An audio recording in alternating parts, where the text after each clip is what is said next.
teman-teman, hari ini kita kembali belajar di rumah untuk menghindari penyebaran COVID-19. Hari ini kita akan menyimak tayangan tentang negeriku maritim, potensi sumber daya. Yuk kita simak. Halo Sobat Maritim, Indonesia merupakan negara maritim yang memiliki 17.000 pulau dengan luas wilayah laut 5,8 juta kilometer persegi. Kondisi perairan yang sangat luas ini memberi Indonesia potensi sumber daya hayati yang cukup besar. Salah satunya potensi perikanan air tawar, air payau, dan air laut.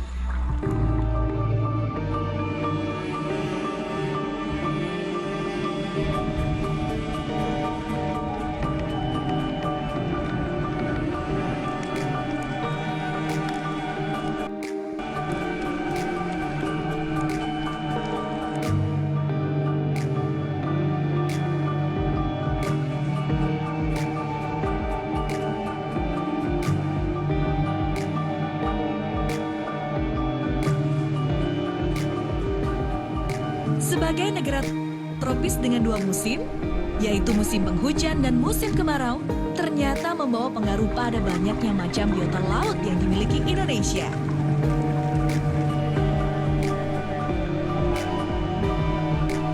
Sebagai bagian dari biota laut, jenis-jenis ikan di Indonesia cukup beragam, sobat. Jenis-jenis ikan tersebut dapat dilihat dari jenis ikan ekonomis penting dan ikan tidak ekonomis, di mana jumlahnya sangat banyak. Ikan yang memiliki nilai ekonomis penting adalah ikan yang harganya tinggi dan memberi manfaat bagi kesejahteraan masyarakat. Apa saja ya yang tergolong jenis ikan ekonomis penting di Indonesia? Penasaran? Sobat Maritim juga pasti penasaran kan? Yuk kita simak penjelasannya berikut ini. Jenis ikan ekonomis penting dibagi dua, yaitu kelompok ikan pelagis dan kelompok ikan demersal. Kedua jenis ikan ini sama-sama memiliki nilai ekonomis penting dan nilai gizi yang tinggi. Saatnya berkenalan dengan aneka ikan pelagis. Yang termasuk jenis ikan pelagis adalah golongan ikan tuna dengan nama ilmiahnya Turnus. Termasuk dalam jenis ini antara lain ikan tuna mata besar, ikan madidihang, dan ikan albacora. Dari sekian banyak jenis ikan pelagis jenis TTC atau tuna tongkol cakalang, termasuk yang memiliki nilai ekonomis tinggi. Selain memiliki harga tinggi, jenis ikan ini menjadi bahan baku produk olahan perikanan. Komoditas ini tidak hanya diminati oleh konsumen dalam negeri, tetapi juga sangat diminati oleh konsumen mancanegara.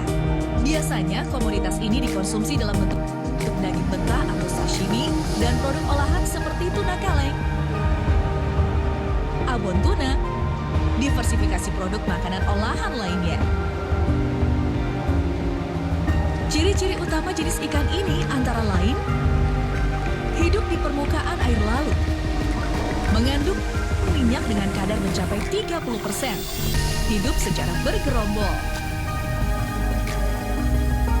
Nah, kalau ikan-ikan yang berikut ini banyak digemari masyarakat, sobat. Karena harganya terjangkau, rasanya enak dan bernilai gizi tinggi. Ikan-ikan ini dapat diperoleh dengan mudah di pasar, baik di pasar tradisional maupun di pasar modern.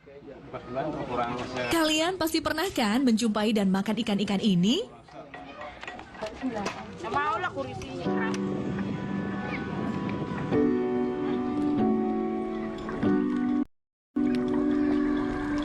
Setelah mengetahui tentang jenis-jenis ikan pelagis, sekarang kita kenalan dengan ikan demersal yuk. Apa saja ya yang termasuk jenis ikan demersal ini? Ikan demersal merupakan jenis ikan yang habitatnya berada di bagian dasar perairan, dapat tertangkap dengan alat tangkap ikan dasar.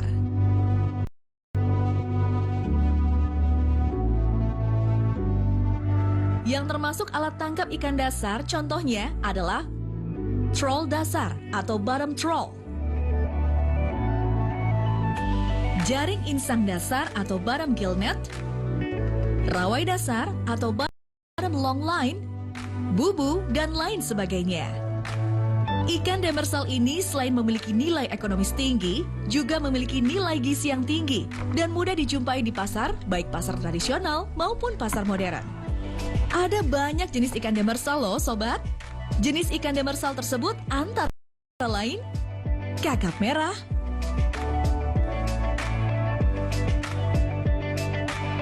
kakap putih, kerapu, bawal hitam, bawal putih. Ikan demersal ada yang hidup di perairan karang dan ada juga yang hidup di substrat pasir. Contoh lain dari jenis ikan demersal adalah ikan ekor kuning, ikan sebelah, ikan kuro, ikan pari,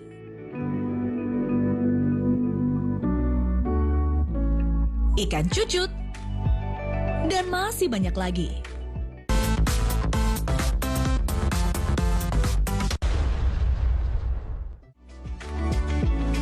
Indonesia memiliki potensi perikanan laut yang luar biasa. Di antaranya berbagai jenis ikan, baik ikan pelagis maupun ikan demersal, serta bermacam-macam biota laut lainnya. Ikan pelagis dan ikan demersal mempunyai perbedaan seperti berikut. Dari aspek tempat hidup, ikan pelagis hidup dekat dengan permukaan air. Sementara ikan demersal hidup di dasar perairan. Kandungan minyak ikan pelagis mencapai 30%, sementara ikan demersal hanya 1-4% saja. Jika dalam beraktivitas, ikan pelagis biasa membentuk gerombolan, maka ikan demersal lebih suka hidup menyendiri. Baik jenis ikan pelagis ataupun ikan demersal dikategorikan sebagai ikan dengan nilai ekonomis yang penting karena memiliki harga tinggi, serta memberi manfaat bagi kesejahteraan masyarakat. Bagaimana perasaanmu setelah menyaksikan tayangan Negeriku Maritim? Pastinya kagum dan bangga ya. Ternyata kekayaan biota laut Indonesia luar biasa. Ragam jenis ikannya banyak dan memiliki nilai ekonomis serta gizi yang tinggi. Pernahkah kamu ke pasar melihat ikan-ikan segar tersebut? Dapatkah kamu menyebutkan nama ikan-ikan yang kamu lihat di pasar? Dari sekian banyak ikan, ikan apakah yang pernah kamu makan dan paling kamu sukai? Silahkan kamu jawab sendiri. Selanjutnya, tugasmu adalah mencatat pertanyaan berikut. 1. Dari tayangan tersebut, apakah jenis ikan yang memiliki nilai ekonomis dan gizi tinggi? 2. Mengapa ikan-ikan tersebut dianggap memiliki nilai ekonomis tinggi? Tuliskan alasannya.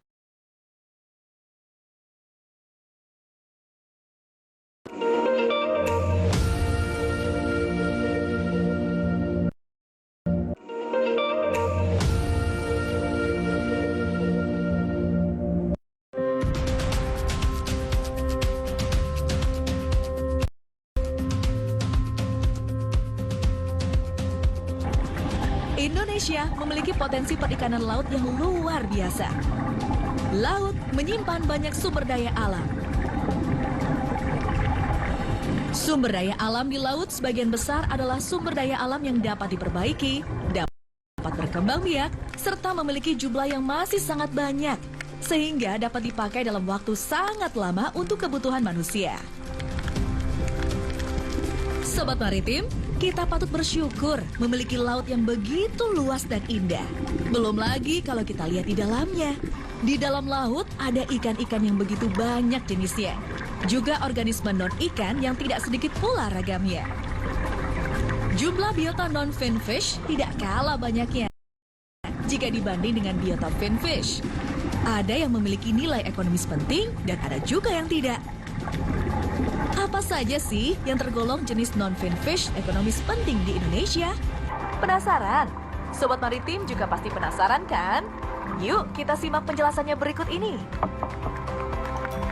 Terdapat beraneka ragam jenis biota laut non-ikan atau non-finfish. Ada yang tergolong tumbuhan, ada juga yang tergolong hewan non-finfish. Contoh hewan non-finfish ini adalah lobster, udang, berbagai macam kerang, rumput laut, dan lain-lain. Semua biota itu memiliki nilai ekonomis penting karena harga jualnya yang lumayan tinggi. Nah, Sobat Maritim, ternyata sumber daya laut kita itu beragam jenisnya ya. Sekarang kita gali lebih jauh yuk tentang biota laut berupa tumbuhan yang kalian pasti sudah tidak asing lagi. Ayo tebak. Iya, betul. Rumput laut. Terdapat berbagai jenis rumput laut, antara lain jenis Eucuma cottoni, Eucuma spinosum, Gracilaria sp, Sargassum, dan Caulerpa. Keragaman jenis rumput laut ini juga disertai dengan ragam manfaat yang dimilikinya. Ekstrak rumput laut Eucuma cottoni sebagai antioksidan biasa dimanfaatkan untuk makanan manusia, kosmetik, dan makanan ikan dalam kegiatan aquaculture. Sementara rumput laut Gracilaria sp memiliki manfaat sebagai bahan baku yang mengarah ke industri modern, baik di bidang pangan maupun non-pangan. Di bidang pangan, pemanfaatan Gracilaria dapat digunakan sebagai sumber serat pangan, penjernih pada berbagai industri minuman, bahan pengental, dan penstabil dairy product.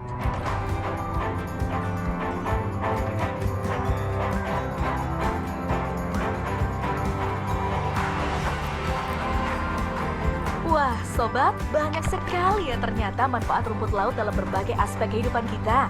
Jadi nggak salah kalau orang-orang sangat suka mengkonsumsi rumput laut. Tapi tunggu dulu Sobat, masih ada jenis rumput laut lain yang juga kaya manfaat loh. Kita simak kembali penjelasannya ya. Rumput laut Sargassum bermanfaat sebagai sumber gizi. Karena rumput laut memiliki kandungan karbohidrat atau gula atau vegetable gum, protein, sedikit lemak, dan abu yang sebagian besar merupakan senyawa garam, natrium, dan kalium. Selanjutnya ada rumput laut Caulerpa yang mengandung protein, karbohidrat, sumber serat, sumber mikromineral, ferrum, kalium, kalsium, asam lemak, dan sumber vitamin yang bermanfaat bagi tubuh manusia. Sobat Maritim, siapa yang pernah menyelam? Wah, asik sekali ya bisa menyaksikan keindahan dalam laut kita secara langsung. Salah satu keindahan dalam laut kita adalah terumbu karang. Sobat pasti sudah sering mendengar dan melihat di beberapa tayangan, ya kan?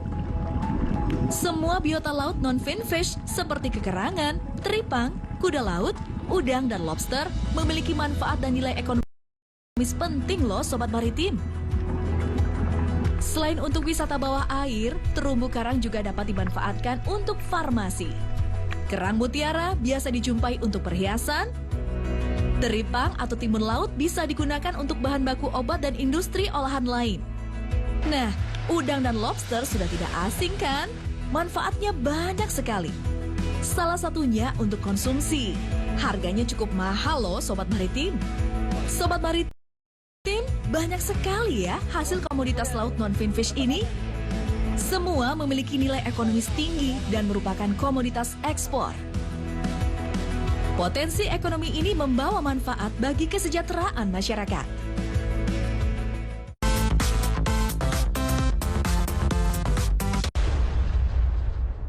Selain jenis ikan bersirip, Laut Indonesia juga memiliki potensi sumber daya laut non-finfish seperti rumput laut, terumbu karang, teripang, kekerangan, kuda laut, udang, lobster, dan lain-lain. Sumber daya laut non-finfish dari jenis hewan dan tanaman memiliki beragam manfaat, baik dalam bidang pangan dan non-pangan, baik untuk farmasi maupun kosmetik.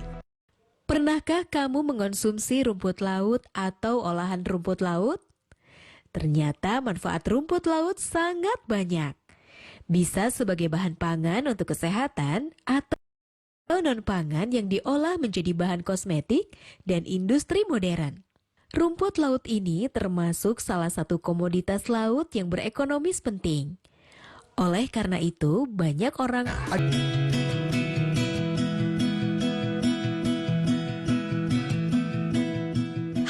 Sobat Maritim, kalau bicara tentang sumber daya ikan di laut, Indonesia memang sangat kaya. Banyak sekali macam-macam ikan yang ada di laut kita. Namun dari sekian banyak ikan, ternyata baru sedikit yang dibudidayakan atau istilahnya didomestikasi. Apa saja finfish yang bisa dibudidayakan atau didomestikasi? Yuk kita simak penjelasan berikut ini. Domestikasi adalah pengadopsian tumbuhan dan hewan dari kehidupan liar ke dalam lingkungan kehidupan sehari-hari manusia.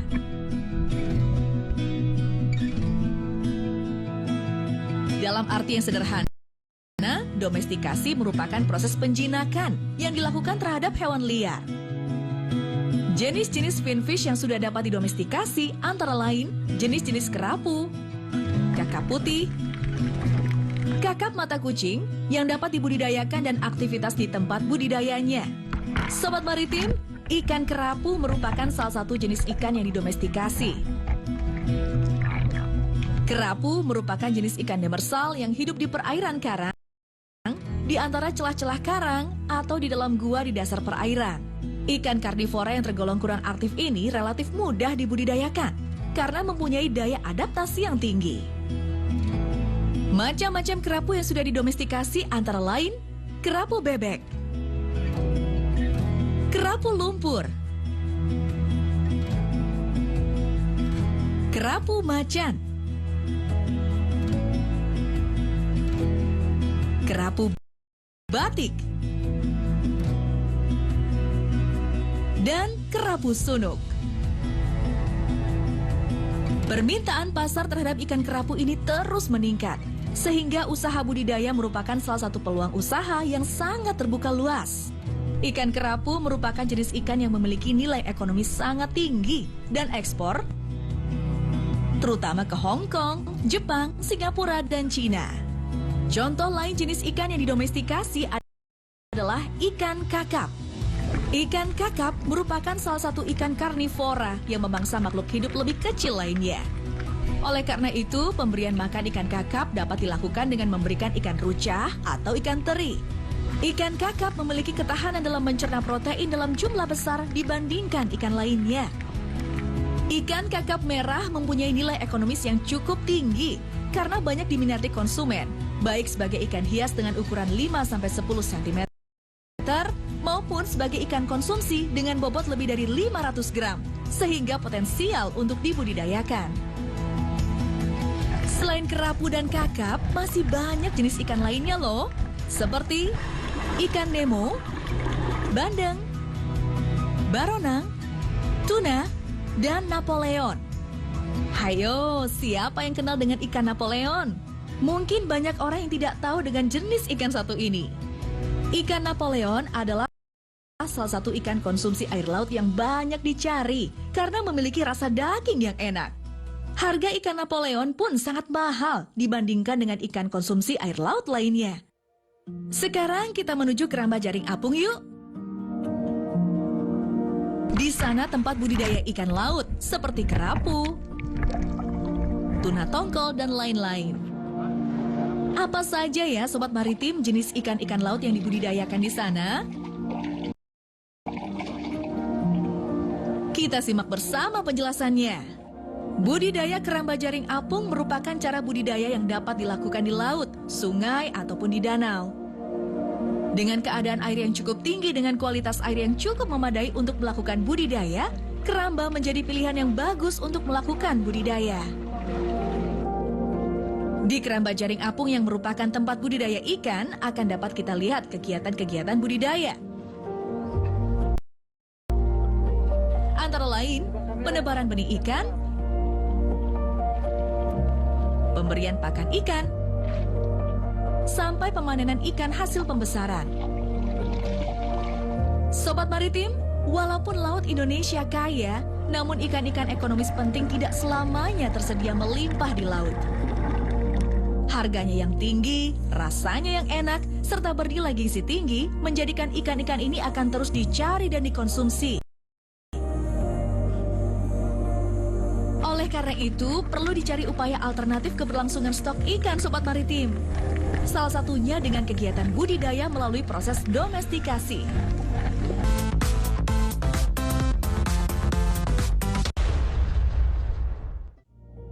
Jenis-jenis sumber daya laut ekonomis penting dapat dibudidayakan melalui proses domestikasi.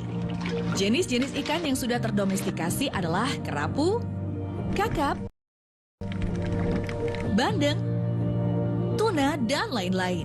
Domestikasi ikan laut merupakan salah satu alternatif untuk menjaga keberlangsungan stok ikan melalui proses penjinakan yang dilakukan terhadap hewan liar. Domestikasi melibatkan populasi, seperti seleksi, pemuliaan, atau perbaikan keturunan, serta perubahan perilaku atau sifat dari organisme yang menjadi objeknya. Dari tayangan tadi ada satu kata menarik dan sering diulang-ulang. Tahukah kamu kata apakah itu? Ya, benar. Domestikasi. Untuk memenuhi permintaan pasar yang tinggi dan menjaga keberlangsungan ikan, maka dilakukan budidaya ikan dengan proses domestikasi, yakni pengadopsian tumbuhan dan hewan dari kehidupan liar ke dalam lingkungan kehidupan sehari-hari manusia. Ternyata masih sedikit ikan yang dibudidayakan. Di antaranya, beragam jenis ikan kerapu dan ikan kakap. Sekarang, tugasmu adalah mencatat pertanyaan berikut dan tuliskanlah tanggapanmu. 1. Dari tayangan tersebut, mengapa keramba jaring apung merupakan cara yang sangat baik untuk budidaya atau domestikasi ikan? 2. Apa saja kegiatan yang dapat dilakukan di keramba jaring apung? 3. Ikan apa yang akan kamu pilih jika ingin melakukan budidaya ikan? Berikan alasanmu. Sekarang tetap belajar dari rumah ya teman-teman. Jaga jarak, rajin cuci tangan, dan pakai masker agar kita mencegah penyebaran COVID-19. Sampai jumpa.